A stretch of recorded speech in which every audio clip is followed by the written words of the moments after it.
Congress senior నేత మాజీ MP Mallu Ravi సంచలన నిర్ణయం తీసుకున్నారు. తాను నాగర్ కర్నూలు ఎంపీ టికెట్ కోసం ఢిల్లీలో రాష్ట్ర అధికార ప్రతినిధి పదవికి రాజీనామా చేస్తున్నట్లు ప్రకటించారు. తన రాజీనామా పత్రాన్ని వారం రోజుల క్రితమే రాష్ట్ర ముఖ్యమంత్రికి అందజేయడం జరిగిందని ఆయన పేర్కొన్నారు. నాగర్ కర్నూలు పార్లమెంట్ సీట్ ఇవ్వటానికి ఈ ఢిల్లీలో రాష్ట్ర ప్రభుత్వ ప్రత్యేక ప్రతినిధి పోస్టు అడ్డం వస్తుందని ఈ ఉదయపూర్ డిక్లరేషన్ ప్రకారం అడ్డం వస్తుందనే ఉద్దేశంతో ఇవన్నీ రివ్యూలు అయిపోయిన తర్వాత నేను ఢిల్లీలో రాష్ట్ర ప్రభుత్వ ప్రత్యేక ప్రతినిధి పదవికి రాజీనామా చేసి ఆ లెటరు ముఖ్యమంత్రి గారికి ఇచ్చి మీరు ఈ పదవి వల్ల మన పార్లమెంట్ సీటుకి ఇవ్వటానికి అడ్డొస్తే ఈ పదవిని వెంటనే రెసిగ్నేషన్ని మీరు యాక్సెప్ట్ చేసి నాకు పార్లమెంట్ సీట్ ఇవ్వాలని చెప్పారు. నా లెటర్ ఇప్పుడు ముఖ్యమంత్రి రేవంత్ రెడ్డి గారి ఆఫీసులో ఉంది. వారు ఎప్పుడైనా చర్చలు జరిగేటప్పుడు కాంగ్రెస్ పార్టీ హైకమాండ్ కానీ ఇంకెవరైనా అడిగితే దాన్ని యాక్సెప్ట్ చేసి దీన్ని ఇవ్వాలని వాళ్ళు రిక్వెస్ట్ చేయటం జరిగింది. ఇంతేకాకుండా AICC general secretary in charge Deepa Das Munshi గారిని కూడా కలిసి వారికి కూడా చెప్పాను.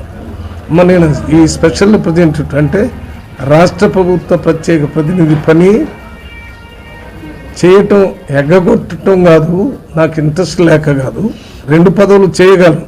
కానీ నాకు పార్లమెంటు మీకు ఏది కావాలంటే మొదటిసారి నాగర్ కర్నూలు పార్లమెంట్ సీటు కావాలి, రెండోసారి నాగర్ కర్నూలు పార్లమెంట్ సీటు కావాలి, మూడోసారి కూడా నాగర్ కర్నూలు పార్లమెంట్ సీటు కావాలని ఇంగ్లీష్లో 3 సార్లు చెప్పాం. First time Nagar Kurnool, second time Nagar Kurnool, third time Nagar Kurnool అని వారికి కూడా చెప్పాం.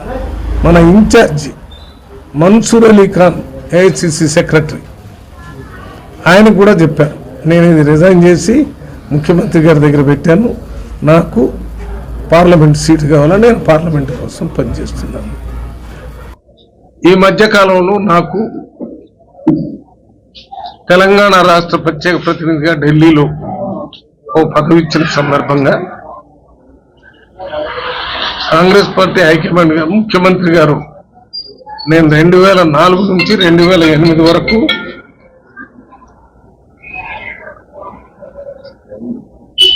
అప్పటి ఆంధ్రప్రదేశ్ రాష్ట్ర ప్రభుత్వానికి ప్రత్యేక ప్రతినిధిగా పనిచేసిన అనుభవం ఉంది. కాబట్టి గత 10 సంవత్సరాల నుంచి చాలా పెండింగ్ ఇష్యూస్ ఢిల్లీలో ఉన్నాయి. కాబట్టి వాటన్నిటినీ క్లియర్ చేయడానికి నా అనుభవం ఉపయోగపడుతుందని ఆ రోజు ముఖ్యమంత్రి గారు పదవి ఇచ్చినప్పుడు, ఆ పదవి ఆర్డర్ తీసుకున్నప్పుడే నేను ముఖ్యమంత్రి గారితో మాట్లాడాను. మీరు నా మీద ఉంచినటువంటి నమ్మకానికి,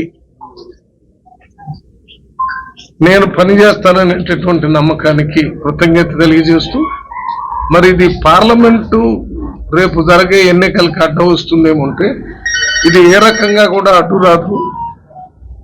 పక్క రాష్ట్రం ఆంధ్రప్రదేశ్ రాష్ట్రంలో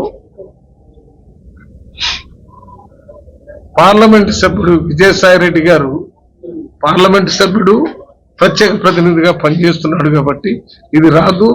మీరు వెంటనే మన రాష్ట్రానికి సంబంధించినటువంటి పెండింగ్ ఇష్యూస్ అన్నిటినీ, బడ్జెట్ రిలీజెస్ ఏమన్నా పెండింగ్ ఉంటే వాటి గురించి కూడా ప్రయత్నం చేయగలని చెప్పడం, వారు చెప్పిన ప్రకారం నేను వెంటనే ఢిల్లీలో డిసెంబర్ 28కి ఛార్జ్ తీసుకుని అన్ని మినిస్ట్రీలకు సంబంధించి ముఖ్యమంత్రి గారు ప్రధానమంత్రి రాసినటువంటి లెటర్లు, వేరే మినిస్టర్ దగ్గర ఉన్నటువంటి వాటన్నిటినీ తెలంగాణ ఆర్సీ రెసిడెంట్ కమిషనర్తో రివ్యూ చేసి రాష్ట్ర ప్రభుత్వం నుంచి రావాల్సిన కొన్ని రిపోర్ట్స్ కోసం రాష్ట్ర ప్రభుత్వంలో ఉన్న అధికారులందరితో మాట్లాడటం జరిగింది. మల్లు రవికి టికెట్ ఇస్తే గెలవలేడు, నాకంటే ఇంకొక అభ్యర్థి ముందున్నాడని చెప్తే సర్వేలకు నేను 100% ఒప్పుకుంటాను. ఏఐసిసి నుంచి కూడా సర్వే చేపిస్తాను. ఇంకా కొన్ని ప్రైవేట్ సర్వేలు కూడా చెప్పారు. ఏ సర్వే అయినా చేయించండి, దయచేసి క్లియర్గా ప్రజలకి మాకు చూపించి ఇది రీజన్ అంటే దానికి నేను అన్నిటికీ కట్టుబడి ఉంటాను.